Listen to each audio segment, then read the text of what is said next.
Hello and welcome to a Sky Gameweek 22 and 23 preview. Firstly, I would like to say thank you for tuning back in. I do realise that I haven't posted many videos over the Christmas period, but the way everything happened, this year with COVID postponements, games being called off, information was changing by the hour, literally. It was all a game that we had to pretty much play day by day, really, match by match. Well, that's how I got through it anyway. And I'm also studying for an exam in February, so hopefully I can get back to putting out a video a week per game week. So we'll be looking to a few of the games ahead and captaincies and maybe any future potential transfer plans that we might have as well. So the last few game weeks really, I've tried to just get through the best I can, no matter who's out, who's injured, which game's been postponed or anything. I think one mistake I might have made, slightly is making all my transfers and having them ready at the early December, and trying to just go with it until the overhaul. It's a hell of a lot of disruption and everything. For some players it could have been a good opportunity to switch players in and out and stuff and take advantage of the games that are actually being played. But really the plan was to just have a set of players there, have them sit no matter what happens, and just grind it through. I wanted around 20 transfers at the overhaul anyway. I think it might be 19 now, because we need to discuss what to do with Mo Salah, of course. So rolling back a couple of weeks, the first thing that popped up really was the Josh King versus Emmanuel Dennis debate. Truthfully, my gut feeling always went to Dennis. He just, he passes the eye test. I think the current scoring between them at the moment is Dennis has scored 2 goals and Josh King has 1 assist. So I know it's not a big difference at the moment, but this is why you should go with your gut sometimes, isn't it, really? Because he just looks the better player. I mean, the fact that Dennis is playing up front, Josh King is playing so wide as well.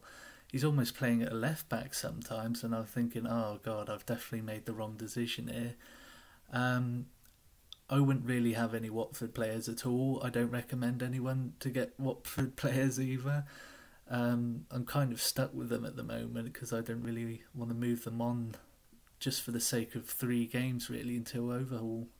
So yeah, looking back a few weeks, I actually see that I had Mendy in goal, and Reece James. I was just getting so fed up with the lack of clean sheets from Chelsea though, and the fact that I had 3 eggs in one basket basically. Once they concede, that's party over for 3 of your players in your team.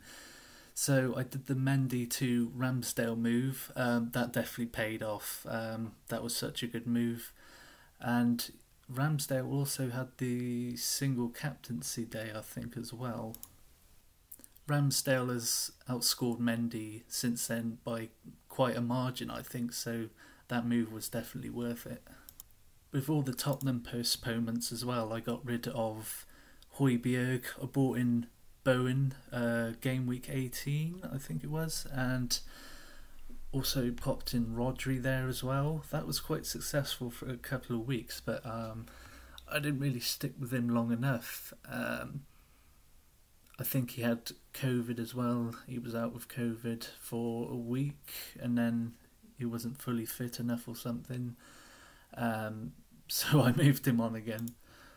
Yeah, I moved him out to Laporte. I was thinking, you've got that base of 5 points pretty much with him every game anyway. And then if you add the potential of clean sheets, you're getting, I think it's more worthwhile, really. So I saw quite a lot of people took advantage and actually took out Salah early before he left for AFCON, but I decided to keep him. I think about half of the top 1K decided to keep him as well, and he actually returned for us against Chelsea. That was a really nice goal. We kept our loyalties with him. So now I need to start thinking about what I'm going to do with Mo Salah. With the recent news of the West Ham double game week, I think I'm going to go to Antonio and just keep him until overhaul now. He plays Norwich and Leeds next. Leeds could be a bit trickier than usual, really. They had a really good win against Burnley. Could this be the start of Leeds' season? So for game week 22 on Tuesday the 11th of January, we have Southampton versus Brentford. I won't be bringing any players for those games. And then we got Everton versus Leicester. Anyone who's maybe got on Calvert-Lewin early or Damari Gray.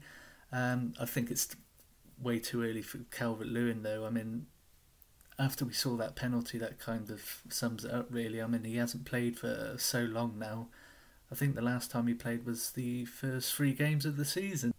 So for Wednesday's captain, I'll probably have a look at some polls and see who people are going with and just go with the majority. I'm thinking about Antonio though at the moment for captain. And on Friday the 14th we have Brighton versus Palace. I'll be captaining Gallagher. Hopefully he's back by then. He has missed the last 2 games, I think, due to COVID and whatnot. So yeah, hopefully he's back for that. For captaincy, this is pretty tough actually. I think I might just go with Cancelo, even though it is against Chelsea.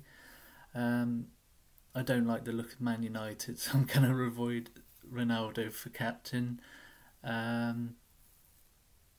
Maybe if you've got Dennis or King against Newcastle. But I would say that's about it for Saturday. And Sunday it will probably be between the West Ham guys or Van Dijk. You could see Liverpool getting passing bonus and a clean sheet there. With the Spurs and Arsenal game, no one really stands out in that game. Maybe if you've got Son or Kane. Could well be a tough game though. Arsenal have been pretty decent lately. They've been tough to break down. They definitely should have got something last weekend as well. So that's about it for this game week. Good luck to everyone. If you enjoyed the video, I would really appreciate a like and subscribe. That would be great. And I'll see you again soon.